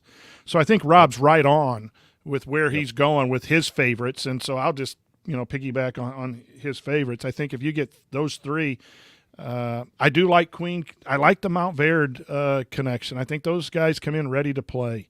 So it's one of those where Badunga has a motor and a huge upside because he's just started playing a few years ago that you can't pass up. And I coached against him. So you kind of want to see if I was leaning that way. But something says that Queen might be the better player for Indiana. I mean, they're two totally different styles. Right. I mean, Badunga is rim protector, rim runner, transition, rebound, but doesn't have a whole lot of offensive skill yet. And Queen is a below the rim type player with just a ton of skills. And I know, because of that, it's kind of soured people on him a little bit just because, we've spent the last 4 or 5 years kind of playing with two bigs and it felt like we want to get away from that. But, again, I kind of go back to watching the NBA Finals, and I don't say this to compare the two players, but, you watch how a guy like Jokic, who doesn't have that athleticism, but can just control a game because he understands angles, because he can pass, because he has ball skills, because he has good footwork, like all of those things. And, in a lot of ways, that's kind of what Malik Renew brings to the table, and I think Derek Queen brings a lot of those things. So you're going to be giving up some rim protection, and it's not going to be the athletic force that we've been used to having down low. But you just have to switch your mind a little bit, and it's just a different formula. But that guy can still impact basketball games in a huge way. So I've gotten a lot more excited about him as a potential recruit, in addition to the fact that it seems like Indiana's in a really good position for him. So I'm with Rob. You got to get one of Harper, Fland, or Mustaf. That right there kind of anchors the class as your lead ball handler with X gone, and all those guys project to be able to step in right away and play. Liam McNeely, Queen, and then see who else you can get. If you can get a Tyler Betsy and one of those other wings that can shoot, even better. Okay, this was a fun one, and I probably spent way too much time today going over this and trying to find an answer. But this is from Jeff. Probably could have taken an entire episode on this one question. He says, starting in the 70s, picking one Indiana player from each decade to present day that would make up a starting five. So I'm assuming like you got to kind of group the 2010s and these last couple seasons to get five. And this wasn't specified, but Coach, we kind of looked at this as playing a game in modern day basketball. So taking those players and then playing a game today. Do you want to go first with your five, or do you want me to go first? Well, you go first because I went some alternative choices because of your choices. So okay. I think your choices fit better to start. So when you really start doing this, you kind of got to figure out who you're going to prioritize. Because like you go to the 80s, it's like, man, I could pick Woodson, I could pick Alford. There's a lot of different guys that you could go with. You will not be surprised to know that the first name that I put on my lineup is Calvert Chaney. If you thought I was going to make a lineup like this without Calvert Chaney in it, you're crazy. So the 90s were already taken up for me. I'm going to take the best scorer in school history and build around him. The easy next choice for me was Isaiah Thomas, who I think is just the best overall player, and he's the best point guard. And so I wanted to take him. So that immediately eliminates a whole lot of great players from the 80s and 90s. But I've got my top scorer, and I've got my point guard. From there, again, we can go back to the 70s. It's very, very difficult to pass up George McGinnis when he's available in this exercise. So I decided to take George as my center. And so I've got Isaiah, Calvert, and George. What I need is a little bit of outside shooting and some defense. And so I decided from the aughts, I thought about going with Jared Jeffries. You could go with DJ White if you were building your roster in a different way. But I went with Eric Gordon. So I've got two freshmen who we didn't get to see a lot, but guys who turned in two of the best freshman seasons in school history, and George McGinnis and Eric Gordon. And then for the 10s, boy, that was a tough one. Yeah, you got Zeller and Oladipo and a lot of those guys. I went with OG because I thought OG would really fit with this lineup because he can, just be a guy who can score on putbacks and, just kind of, spacing the floor, shooting threes. But he's going to be your defensive stopper, who can guard 1 through 4, while not needing the ball a lot on the offensive end. So that's my lineup. I've got Isaiah, Eric Gordon, Calbert Chaney, OG Anunoby, and George McGinnis. Might not have quite as much outside shooting as you would want, and could be a little vulnerable on the glass in certain matchups. But I think that's a pretty good roster that other teams would be hard-pressed to score against, especially if OG is there to shut down your leading scorer. So I feel pretty good about that lineup. Coach? And I think it's well constructed, hopefully. Yeah, you have a great lineup there, and I tried to go a little differently, but I like you, had to go right to my favorite all-time player, and that was Quinn Buckner in the 70s. I knew you were going to start with Quinn. Right, you can't go wrong with Quinn, really. Defense, point guard, coach on the floor, but boy, that takes away McGinnis and some size. It takes away. Neither of us picked Scotty May. I mean, how dumb are we? I was going to pick May. I thought he might be a little redundant with Calbert because they scored in some similar areas. So I matched with you, Chaney and Gordon, because you got the shooters. Get out of the way. Calbert in the mid-range, Gordon deep and at the basket. So you got a great scorer in Chaney who can shoot, drive, score. You got Gordon who can do the same thing. You got Buckner who can run. You don't have any forwards. So now I have the decades of the 70s, 90s, and the aughts, and so now I got the 80s and the 10s, and man, so I can pick Isaiah if I want to run 2 point guards, but now I got 4 perimeters or 3 perimeters and a forward in Chaney, so I had to leave off Isaiah. That's how good Indiana basketball has been and how great the history is. I'm leaving off Isaiah Thomas. What a dumbass. But I went with one of my other favorite players who played both in the 70s and the 80s, but I took him for the 80s, Ray Tolbert, as just that power forward, run, transition, dunk, defense. We got 2 scorers. Sorry, Isaiah, you froze out Michael Jordan, so I can't. Oh, come on now. For that. This is a safe space for Isaiah Thomas. And then I went with Zeller too as my 5 because he was really as good as Oladipo and Watford and all of those guys was. When Zeller came, that really completed that team and started to run there. So that was my 5 in the 10s, and I left off Oladipo, a double dumbass. I mean, no Isaiah, no Oladipo. I mean, we're deep. We have a deep history. We're deep. We need to get back to that. We need to get back to that, right? In my first lineup construction, I had Zeller in it, and then I went a different way in the 70s. By the way, if you have not gone and looked at – I know Cody, his counting stats were, they're fine. If you haven't looked at his KenPom page in a while, go look at Cody Zeller's KenPom page. I think it'll surprise people to be reminded how awesome he was and how efficient he was at almost everything on the court. He was terrific, and he'll get passed up a lot and overlooked in discussions like this, but you can make some really good lineups going with Zeller. So, yeah, that's fun. If you haven't done an exercise like that, that's really fun. So, great question from Jeff. It's fun, but it's torturous. Those make off-season shows fun. It's I know. Also not fun because you feel bad. Because you're leaving off so many good players. How about Henderson? You know what? We didn't – okay, here's the thing. We're talking about a modern team. We didn't even mention Steve Alford. We didn't even mention Jay Edwards, the 2 best shooters. I mean, so someone could come make a lineup with the guys we didn't mention and probably beat the lineup that we have. So, because there's probably guys – I can't believe I forgot or I didn't put Jay. I guess I could have put Jay in the 80s. Or no, he was in the 80s. So – But that's the thing. You take Isaiah, and he takes out that whole decade of all these other awesome players. So, well, same with Chaney, thanks, too. Isaiah. Henderson would have been nice post presence, right? Yeah. I know. Brian Evans would be a great connecting piece on a lot of great teams. Like, if you could have Brian Evans as your 5th guy, he'd be ideal because of his ability to make shots and pass. But you can't if you have Calbert.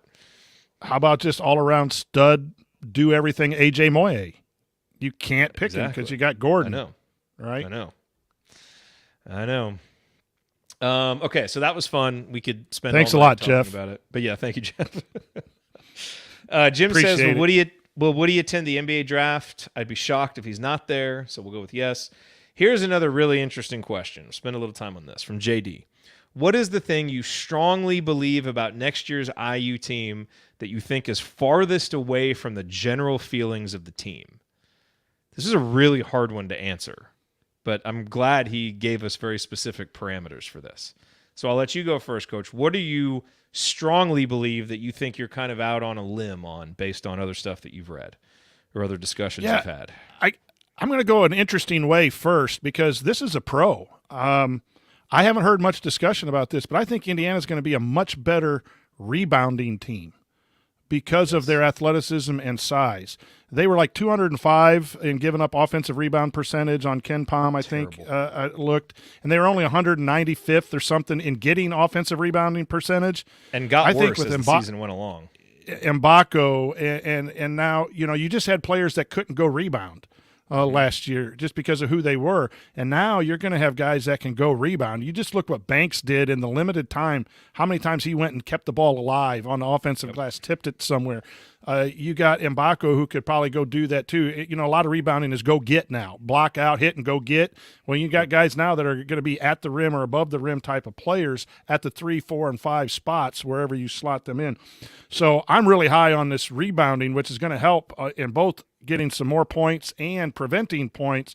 And I think that might be a key. And I don't hear a lot of talk about that. We're not too deep into the season, but that's one where I think I am very, very high on that. But the con would be defense. I know you put some things in here, and really? what you said I don't want to copy. I'm not sure we're going to be as good as we were in the previous years, and I don't think we were really great. We were 45th, 40th in Ken Pom last year. It struggled a little bit. I think I am worried a lot, even though we got that rim protection and wear. I'm worried a lot about fixing 7, 8, 9 guys together that haven't played into a defensive system. A lot of times it takes a lot of time and effort. There's not a lot of returning players. You got Trey, but he struggled at sometimes. We got X who will put ball pressure on, which should help the defense. But again, that positioning, and you have questions. Can Mbako guard that 3 the way he needs to in college? Can Renew, guard somebody and stay out of foul trouble? What's Gabe Cupps going to do when he comes in? So I probably am a little more worried about defense than a lot of people might be. And that's, again, the list of things that you're going to say. I agree 100% with everything that's on your list as well. But one pro, I think we're going to be a better rebounding team than people might think or even pay attention to because no one talks about rebounding. And then the con is I think I'm really worried about the defense. We do on this show. We talk about rebounding. We talked about it a lot, and we've talked about it now. I'm with you on rebounding. It's weird to say that we're gonna lose the best rebounder in school history from a numbers perspective, Trace Jackson Davis, and become a better rebounding team. But I won't say certain, but I feel very confident about that. So the thing for me is. And look, I'm very high on this team. I think this team has a really high ceiling. I like a lot of the players, very excited. But I am a little bit worried that kind of just the aggregation of talent and seeing McDonald's All-American and McDonald's All-American and 5 stars and all these guys and the warm feelings we have about CJ and Caleb and all this stuff, as we kind of talk ourselves into this in the offseason, I think it's overshadowed, and the fact that I think we will be good by the end of the year. Like, I think this is a team that should be able to make a run in March. But I feel like that may be overshadowing a little bit the likelihood that we're going to be in for a roller coaster ride. And I think it may be more of a roller coaster ride than fans are expecting, and there's several reasons for that. One is the undisputed leader. If you ask any IU fan who's a leader of this team, you might get some answers for Trey, but I think most people would say X. And I think that's smart. He's the 6-year senior. He's the catalyst on offense and defense. But X is a human roller coaster. He's been a roller coaster on the court. He's been a roller coaster off the court. And we all have high hopes that will be smoothed out some. And I do think he'll be better. But you're not going to just totally change who he is. And he's a guy who tends to be a little up and down within games from game to game. And if that's your leader, you're probably going to be a little bit inconsistent. Are we going to get consistent scoring out of the 2? It's hard to be a consistent offense when you don't have that consistent scoring on the wing. How's that going to come? The three most talented players on this team are two guys who were kind of up and down as sophomores and a freshman. Now, they're phenomenal players, and I think there are games when all three of them are on that will be able to beat anybody in the country because they're that good. But they're also going to have their ups and downs, and some of those ups and downs may come in the same game. And Indiana's counting on all those three guys a lot. You're relying on a freshman to be your backup ball handler. As much as we all love Gabe Cupps, he's going to have ups and downs. And you're just replacing so many new players, which is going to have an impact on your defense and just, everything that you're doing. So I like this team. Again, I think this team has a lot of potential for February and March, but I think November, December, and January could be really up and down and maybe uncomfortably up and down as this team coalesces. So we got to remind ourselves of that. And it doesn't mean that it changes the ceiling for what can happen in February and March. But I just think we all need to get mentally prepared that this thing is going to be kind of up and down for a while, especially with some of the teams that we're playing in the non-conference. So I hope I'm wrong on that, and hopefully it coalesces quicker than I think, and X is ready to be the leader that we all hope that he can be. But I think just being fair, I think we should expect this to be pretty up and down. And if it's smoother and better than we think, then kudos to this staff and these players, because I think there's a lot of things that add up to what could be an inconsistent few months while they coalesce. So that's what keeps me up at night. When Indiana basketball keeps me up at night, that's what I'm thinking about. Okay, but great question, and that's a fun one. I'd love to know thanks, what you JD. think too. Yeah, if you guys have something different, whether you're here live or listening on the podcast, let us know. It'd be interesting to know. One more quick thing that I didn't really prepare for, but when you were talking too, is I'm not sure that everyone fits 1 through 5 quite yet. I need to see that. I think a lot of people think that it's just a natural, the starting lineup's going to fit and flow, but you got, how's it going to fit and all of that. So I'm not sure it's automatically going to, that roller coaster part. Does Mbako play the 3, or would he be better suited at the 4? What happens if he's better suited at the 4? I think there's a lot of questions. So I don't think everything's a mesh yet that might, be a little different than most of Hoosier Nation and Hoosier Twitter might think, because of those labels you said of the talent and the individual. The parts are really good, but yes, is the whole there as we all believe it is going to be? And when is that whole going to show up? Is it going to be February, March? Are we going to have done enough to get to a spot in February and March? That is a big question mark that I'm not sure a lot of people are questioning like I am. Yeah, and that's not meant to throw cold water on things. Remember the context. No. Remember when we entered the offseason, our discussion was, would you take Illinois' season last year as the floor? Like, if you could lock that in. And we all said yes, because that would keep the momentum going. I think we're going to be better than that.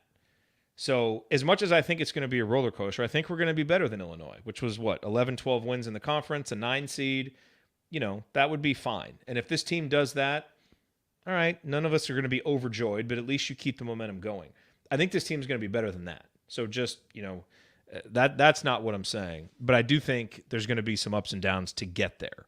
But I think, you got a lot of talent. I think you got a lot of good guys, and I think they will coalesce. And I think this coaching staff has given us reasons to have some confidence, in their ability to, kind of guide a team through some ups and downs and smooth it out and get them better, playing better toward the end of the season.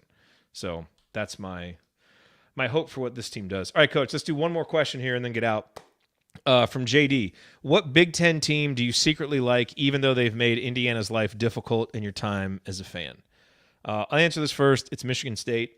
I know we all have our quibbles with Izzo and all these things, but I've always just appreciated the way that they've played. I've found that I just kind of like some of their players, and probably a little bit of jealousy in that they kind of became the program that Indiana was. And so I respect that about them. And whatever jokes you may have about Tom Izzo being a whiner in post-game press conferences when he loses, which he undoubtedly is, he's also a great basketball coach, and has put together some really fun teams that play the right way and, have gone on some fun runs in March. And honestly, you want to know the most depressing thing about this? is the fact that I have found myself too often in March needing a team to cheer for because Indiana's not playing, and there's Michigan State going on another run, and I kind of like cheering for the Big Ten, and so I end up cheering for Michigan State. And if Indiana had been in those tournaments, I wouldn't have been paying attention to them. So it's a credit to them for being good consistently and a reminder of the wilderness that we've been walking through for the last 2 decades. So Michigan State is my answer. It is also my answer as a team and program for a lot of the very reasons that you said, Jared. I am more now in the last 5 or 6 years, basically because of the bracketology stuff and being able to go to the Big Ten meetings and hear coaches talk and go to the games at Illinois, Purdue, Bloomington, and hear a variety of coaches. I'm more aligned with the coaches. Coaches I like, but want to beat when we play them. And then I like to hear what they say and what they're doing. And so that's, for me, I know I catch a lot of grief for Underwood and Peichel and Shrewsbury and Izzo, but there's a lot of good coaches. Even the coaches I don't like Fran, does a lot of good things offensively. The Big Ten, we are fortunate enough that there are a lot of good coaches. They just need to adapt and play a more modern basketball so they win in March instead of the tackle football stuff that they've all become accustomed to. But for me, it's, man, I like this coach, but I don't want them to beat Indiana on this Tuesday night when we play them more than it is programs. Like I felt sorry for Peichel with all the the NIL stuff, losing players and doing stuff like that. I don't know how that's going to play off, but man, when you sit down and talk to Steve Peichel, the dude has a plan and he loves Rutgers and he loves where he's at, and that's. I will always take heat from everyone there I know I wear all the other stuff, but the players there work hard at Rutgers and Illinois and Purdue, and they work hard. They're good kids. Most of them are. So college basketball is just awesome. And Big Ten college basketball is awesome too, except for March. Other than that, it's good. And I hate to admit that because I want to not like these guys because I want to win. So Leslie with the comment of the night, barf, LOL. And that's what I get. Yeah, totally. And so we blame JD for asking a question that would make us say nice things about other Big Ten teams. But you're right, Coach. I mean, there's good basketball players. It's such a competitive conference. That's why it means so much to win it. So I know we get our crimson-colored glasses on, and we're all about Indiana. But if you can't appreciate the good things that happen at other programs too, like we're all still basketball fans at the end of the day. And there's some good basketball that happens in the conference. So I'm okay to admit that. Last thing, I had an opportunity to go to some private workouts of some other Big Ten basketball players. I'll just say that so that Leslie doesn't barf again. Great guys, just unbelievable talent, and they're non-Indiana players.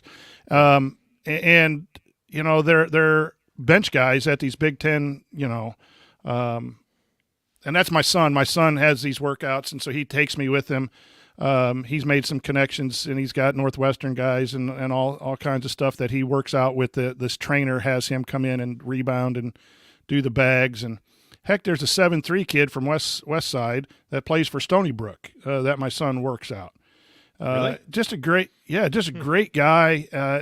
Everyone works hard. Everyone's doing their workouts for the school. Then they're going to their trainers and doing their workouts. Then they're taking their key cards and going in and doing more workouts on their own. It's a huge job for these coaches and these players. And you get an appreciation from that when you see how hard these guys work and how good they are. And they're the sixth man on a Big Ten school. It's interesting. Last thing I want to say before we get out of here is to wish J.D. Campbell the best in his future endeavors. Don't know if it's officially retirement or if he's doing something else, but J.D. sent an email out and posted a tweet earlier today. For 37 years, my family's life has always revolved around what I've been doing and where I'm at, and it's time that I make my life about them. We're looking forward to our next chapter, wherever and whatever it may be. Thank you, everyone, for 16 great years with Indiana. J.D., for those of you who don't know, assistant athletic director and in charge of sports information, all communications for Indiana basketball. Came in under Rick Greenspan, I think. I mean, has been here through a lot of different coaches, a lot of different regimes. JD has seen a lot and really, has been really helpful for us. It's interesting. when we started in 2011, a fan-based podcast wasn't going to get an audience with the communications, director at Indiana. And over time, I think he grew to at least appreciate the fact that, we had the best interests of the program in mind with our content, and was much more open to talking with us and, help us set up. I mean, last year we got a chance to interview Coach Ya in the community, and that was set up through JD. And so just appreciate him, kind of, believing in what we do and helping us out like he did for so many. A lot of people have stories of JD helping them out. And so just wish him well in whatever he's doing next. He had some, some health issues that cropped up. And so I'm sure that was part of the calculus for making this decision, and just being able to move on to the next phase, spend time with his family, and put in a lot of hard work and a lot of years at IU. And so he's earned that. And so JD, we wish you well. And we thank you for the help that you gave us over the years.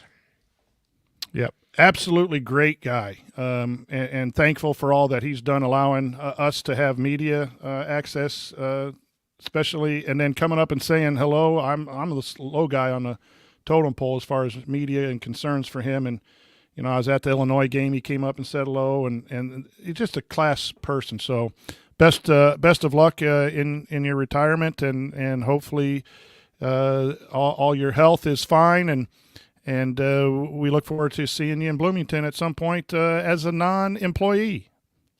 And if you ever want to tell some stories, we know a podcast. Yeah, come on the show. Share some stories. Man, he has got some stories, I'm sure. A lot of good stories. All right, that's going to do it for us on this week's edition of the Assembly Call. If you want to see us do the show live, join us at assemblycall.com on Thursday nights for the live broadcast of our Assembly Call radio recording. Thank you to Bob Thompson for producing our music. Thank you to John Ringer of rigdesign.com for designing our logo.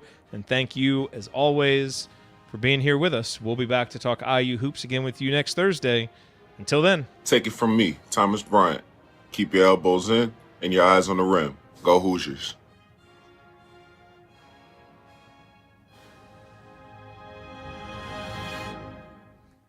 All right, I got to get out of here, folks. Thank you. Thank you. Thanks for coming out. Here I come, Mrs. Stansoni. All right. Good stuff, Coach. Well, hour and 51 minutes. I am going to get just berated when I walk out of this room. Actually, it's not going to be. She's just going to laugh. She's just going to laugh in my face and then just walk up to bed. You sent the text out and said, what are we going to talk about this week? And I was like, I don't know. We're right in the middle of everything. That was like 4 hours ago. Yeah. I'm not sure. No, that was good. Good exercise. Really good questions. I'm always amazed, not amazed anymore, but just grateful for the questions that come through the community. It makes a host job real easy for that segment 3. And yep. Absolutely. All right. Coach, have a good one. Everybody. Alrighty. We'll see you all in the community, on Twitter, all that stuff. We'll talk soon.